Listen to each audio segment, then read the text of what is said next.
Well, in other news now, in Ireland, Spain and Norway have announced plans to formally recognize a Palestinian state on the 28th of May.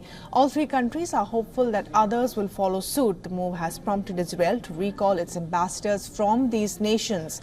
Israeli nationalist politician and National Security Minister Itamar Ben-Gvir said the decision by certain European nations to recognize a Palestinian state is equivalent to rewarding murderers.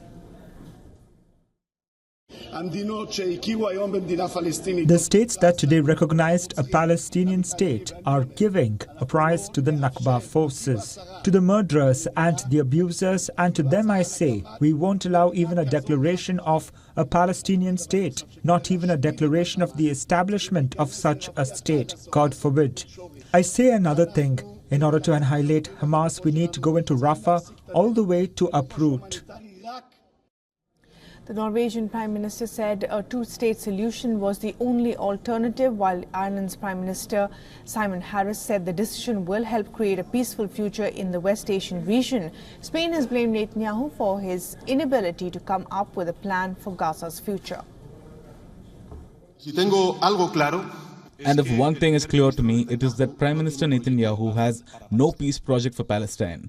Fighting the terrorist group is legitimate and necessary after the events of 7th October. But Netanyahu is creating so much pain and so much destruction and so much rancor in Gaza and the rest of Palestine that the viability of a two-state solution is in serious danger.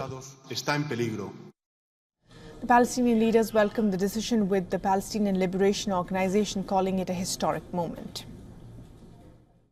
The recognition today of three important European countries is very important for the sake of peace, for the sake of seeking a two-state solution according to the international law.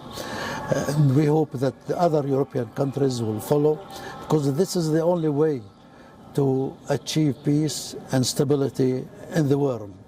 So far, the Israelis and the Americans are against these steps, but the whole world is with us. 144 countries voted for Palestine 2 weeks ago in the United Nations. And talking about a post-war plan for Gaza, Washington has expressed that certain countries should play a key role to provide security for the enclave. On the battlefront, Israeli tanks have advanced into the heart of Rafah city. Israel says it has no choice but to attack the city to root out the last battalions of the Hamas fighters it believes are sheltering there.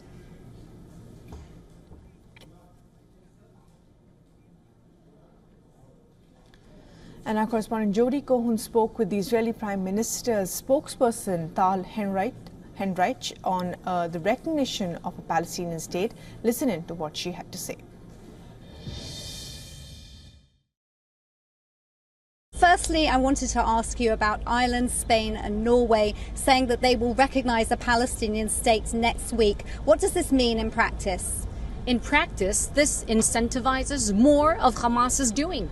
What are they doing? Ireland, potentially Spain and Norway. They are incentivizing another October 7th massacre. They might think that this will, bring peace or something of this kind. But no, impromptu solutions and empty slogans and artificial recognition of a so-called Palestinian state are not going to promote any prospect of peace. On the contrary, this is going to perpetuate the conflict. This is the only thing that this will do, bring more bloodshed. The current Israeli government is obviously against a Palestinian state, but can it actually be stopped? So we say that down the road, and this is a scheme that the Prime Minister often quotes, we want to see Palestinian sovereignty. They should have all of the powers to govern themselves, yet none of the powers that could threaten Israel. For all the latest news, download the WION app and subscribe to our YouTube channel.